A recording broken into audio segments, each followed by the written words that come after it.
This video is dedicated to Deja Shade.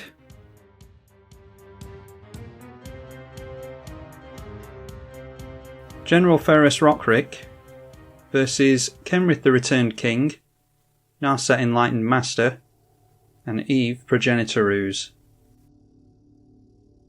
We've got land tax for lands. I don't mind that at all. Hopefully we can get our commander down before we start casting these small spells. Let's keep that. Just some tap lands from our opponents on turn 1. We will no doubt be able to trigger the land tax next turn because we are third in the turn order. Azorius Signet from Narset into the north for the 5 colour player gets him a snow-covered island. Our land tax will trigger. So we'll just fish out the one mountain for now, because we're not going to be casting any spells this turn, I don't think. And yeah, just getting to a plateau. So let's get down the tap land, and we'll tap out and pass. Actually, thinking about it, we could have discarded the anger, couldn't we? That's one way of doing it. So I'll look at doing that next turn. No plays from Valdrieg still. Another mana rock in Talisman of Conviction, followed by an As Foretold for Greedo. And now we see a Mana Flare from Go-Go. Whenever a player taps a land for mana, they add 1 mana of any type that land will produce, so doubling up everyone's mana. So if we just go for a Plains here and then draw a card, we'll still have... maybe should have gone for a couple of Plains actually. If we play 2 spells here. I was just thinking about having too many cards for the anger. Yeah, maybe should have gone for a couple of basics there. Let's go for our commander. And we'll throw down the Sky Terror. Should have had haste on all of these by now, first time playing the deck. Can't say I've ever played land tax, filled my hand up to discard an anger. But could have been laying down a lot of damage on someone by now. The double mana will no doubt help the Storm player as well. Not sure if they've gone for a Storm deck in mono green or if it's just an Oooze tribal list. Anyway, at the end of our turn they went for Nature's Claim onto the As Foretold, casting a Ronas's Monument. And then a Karametra's Acolyte as well. Getting a lot done in one turn. And the double mana means that a turn 4 Narset Enlightened Master can come into play. And then that was followed up by a Brainstorm. And then at the end of the turn, Go-Go went for Enlightened Shooter. And he, with that, went for Heartbeat of Spring, which is another means of doubling up mana. Yeah, so my 2 errors in a row really hurting us with the lack of haste here. Could have been really taking advantage of it over the last 2 turns. Anyhow, another Heartbeat of Spring coming down in the form of Marite of the Frost. And then land tax, I am just going to take a bunch of lands here. And then even more mana in a Talisman of Conviction. So I wonder if we go for wiping all the enchantments already. Enchantments and big creatures would be good. It gets rid of Narset and the Karametra. I like adding a bit of commander tax onto the Narset as well. Yeah, so we get 8 mana from the Plains. Let's tap these down for red as well. And let's go Austere Command. And that can be enchantments and big creatures. Then let's throw down the... We don't really want to see a board wipe here. And we might see one from Greedo. Let's just go for... Yeah, we can't make much use of Quintorius yet. So even though it's a decent amount of mana to cheat out here... Yeah, let's just go for the Quintorius for that very reason. And then we're at 8 cards, so as much as I'd like to get down the Talisman of Conviction, we're still not discarding the anger, so I'm going to leave the Talisman in hand at the moment.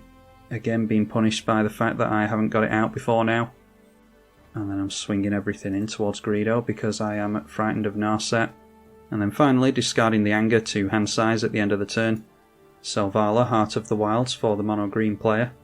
Firebrand Archer for the Jeskai player. So luckily not seeing a board wipe. 1 damage to each opponent from casting the Talisman of Creativity.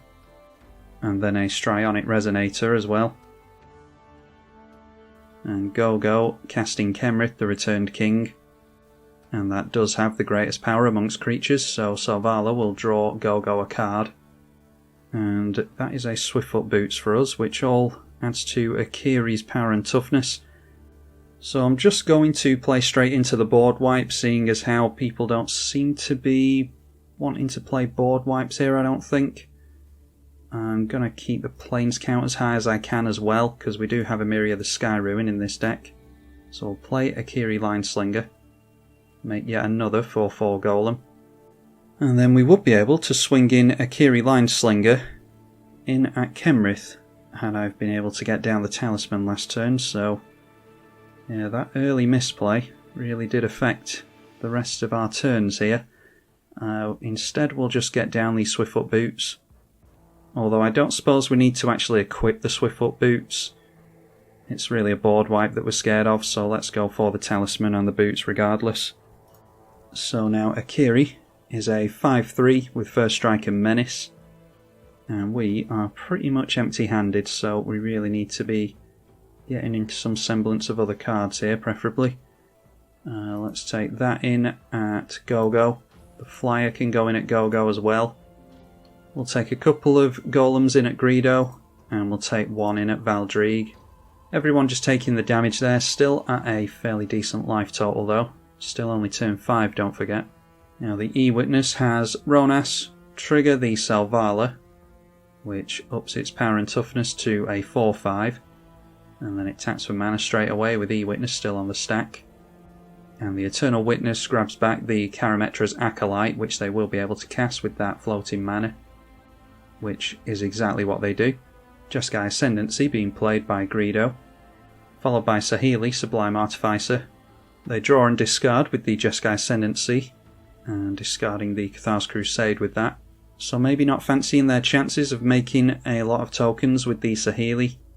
Then Go-Go just passing through the turn with Kenrith held up, so likely looking to draw cards with that. And we get into another plane, so we're not going to be doing much of anything after a board wipe here, I don't think. The planes does put us on a 7th planes, ready for the Emiria the Sky Ruin though. So let's put Hexproof and Haste onto our General Ferrous. And we'll go in towards Valdrieg with these Golem tokens. And then the Sky Terror and Akiri can attack the Saheeli. Not going to swing in towards the Kenrith because they can make it a 7/7 at the moment. So not swinging in Akiri over there. Alright, and in response, a Force of Vigour coming down for the green player, so that will destroy a couple of these Golem tokens. And they had to exile a Kraytooth Behemoth in order to do that. So that's good to see the back of that one. So now it is 4 damage getting through to Valdrieg. And yeah, all the damage gets through to Saheeli. The Karametra's Acolyte tapping for a lot of green mana now. 3 cards left in Valdrieg's hand is the only saving grace. But we may see a lot of Oooze commanders come down here. Well, we're getting a Nyxbloom Ancient at the very least. And that means the Selvala is going to tap for triple mana along with the lands. And the Selvala is currently a 4/5. But the highest powered creature is currently the Nyxbloom Ancient at 5. So tapping down the Selvala for a lot of mana takes them into Kodama's reach. And then still with 5 mana held up, going for a Gelatinous Genesis, which is XX Oooze tokens, and they are 2/2/2 Oozes. And then still enough mana to go for, not sure how you pronounce this, but maybe it's a silent A as in Etherize. Aeve, Progenitor Oooze. So getting 4 commanders into play, the biggest one of which is a 7/7. Now a time reversal, which is really something that I don't mind seeing here, because we've got nothing in hand. We will shuffle our hand and graveyard into the library and draw 7. Does mean that we see the back of Anger, but I think it's well worth it for us actually being able to do something this game, hopefully. Kenrith the Returned King put a creature from graveyard onto the battlefield. They grab back their Morite of the Frost. I did notice that they could do that before, but making it a copy of a land. Yeah, didn't think they'd make a copy of the Kenrith due to the legendary rule. Anyway, that allows them to go for Swords to Plowshares onto the Nyxbloom Ancient, which is very good play by Go-Go. And then, not that it matters, but a negate being discarded to the Jeskai Ascendancy. And we had cards leave our graveyard there, because they got shuffled back into the library, so Quintorius, Field Historian, will be triggered. And those are 4/2 spirits that are entering play. Then after that, a Swiftfoot Boots entering play for Greedo. And we drew into, through all that, a land tax. We got back into the Durgar Hedgemage, which is, yeah, a better Reclamation Sage in this instance, because we do control enough mountains and plains for that. Sun Titan, not particularly useful after your graveyard has just been shuffled. Keeper of the Accord, I don't think is going to be of much use to us either. But yeah, some good cards in hand there nonetheless. Only one multicoloured card though. Now a Mana Reflection from Go-Go. I was just thinking that we don't have a decent enchantment to target with the Durgar Hedgemage. I was going to go for Swiftfoot Boots and the Jeskai Ascendancy, but we'll definitely go after the mana doubler here. And yet more mana for us with the Arcane Signet. Let's get Nykthos into play. And we'll make some white mana with that. Drop the Hedgemage down. And we'll get rid of the Mana Reflection along with the Swiftfoot Boots, like I said. I'm worried about a hasty Narset. Doesn't see very much play this one, whereas Reclamation Sage does, curiously. I know it's a very situational card, but definitely in Boros decks I think this should be close, if not an auto-include. So now we can drop down the Arcane Signet. We have 4, 5, 6 and 7 lands, which I think is more than anyone else. If Kenrith plays one, we'll be able to trigger the land tax next turn. Might as well just get land tax into play here. And thanks to the Sun Titan, I don't feel too bad about playing into a board wipe, so let's go Keeper of the Accord. Maybe should have held that for after a board wipe still, because we actually aren't going to make any use of it necessarily. So now the Akiri is back up to a 5/3. We can go back in at Go-Go. We'll swing the Flyer in at Valdrieg. I don't think he has any reaches that I'm not thinking about. Nope, nothing with reach, so that goes in at Val. And then we'll send a Golem in at Greedo as well. I want to hold back these big blockers for Valdrieg turning in those Oozes at me. Everyone just taking the damage there. A means of getting through all of this damage that we've got on board would be good. Something like a Chroma's Memorial maybe. And I just added that into this deck at the last second for a little bit more card draw. The Immortal Sun coming down for the Oooze player. And then a new one that I haven't seen played yet, Sylvan Anthem, followed by Lifecrafter's Bestiary. And even more card draw with a Greater Good this time. Yeah, that wheel really helped the green player out. And even more card draw with Soul of the Harvest this time. Putting +2/+2 and Trample onto one of their creatures. That is currently a 6/6. And then tapping their Selvala for a bunch of mana on the stack. And they do pay into the Bestiary, going up to 4 cards in hand. The creature entering triggered the Selvala, as well as the Sylvan Anthem. And then sacrificing their original commander to the Greater Good. So they've got 4 cards in hand at the moment. I'm not sure what the power and toughness of that thing was. But they go up to 13 in hand and they have to discard 3. So discarding some forests. Then a Sol Ring. No doubt we'll see their commander again here.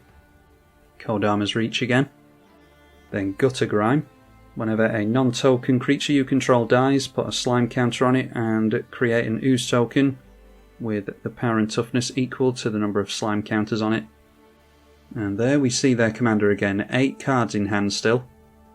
And 8 spells were cast before it, so yeah, there is a bunch of those coming into play. And there's always threat of trample thanks to the Ronus' Monument, so maybe blowing that up instead of the boots was the better idea. I'm just hoping that either one of these two has a board wipe available to them. They'll get a scry every time a green creature enters, and I'm sure they'll end up with the biggest creatures in play, so they might draw even more cards with their Selvala.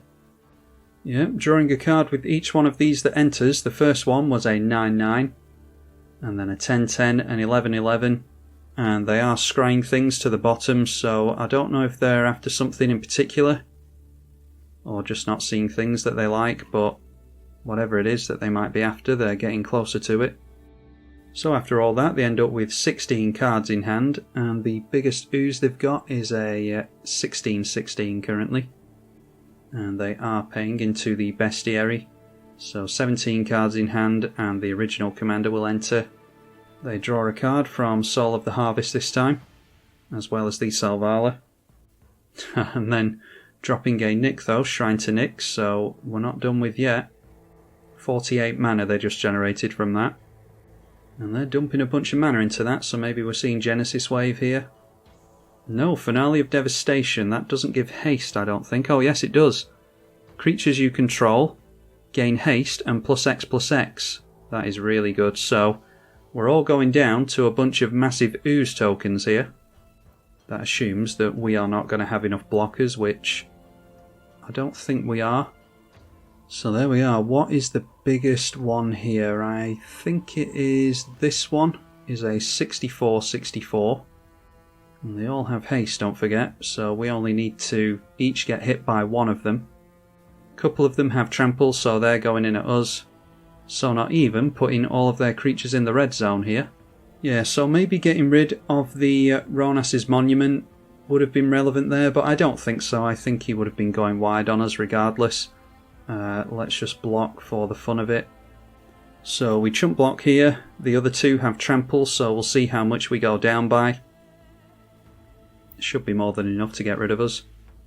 And yeah, there we go. We still go down to -57. Greedo -154 and 161 for Go-Go as well. Yeah, that was a very interesting round of turns for Aeve, Progenitor, Oooze and Valdrieg. Big thank you to my patrons for playing: Valdrieg, Bootleg Greedo and Go-Go, all patrons of the channel, as you can be as well. You can follow the link through to Patreon with the link in the description below if you want to do that. Be sure to leave it a thumbs up and subscribe, as well as comment in the comments section. It really helps with the YouTube algorithms. I'm tribalkai on the EDH channel. Thank you for watching.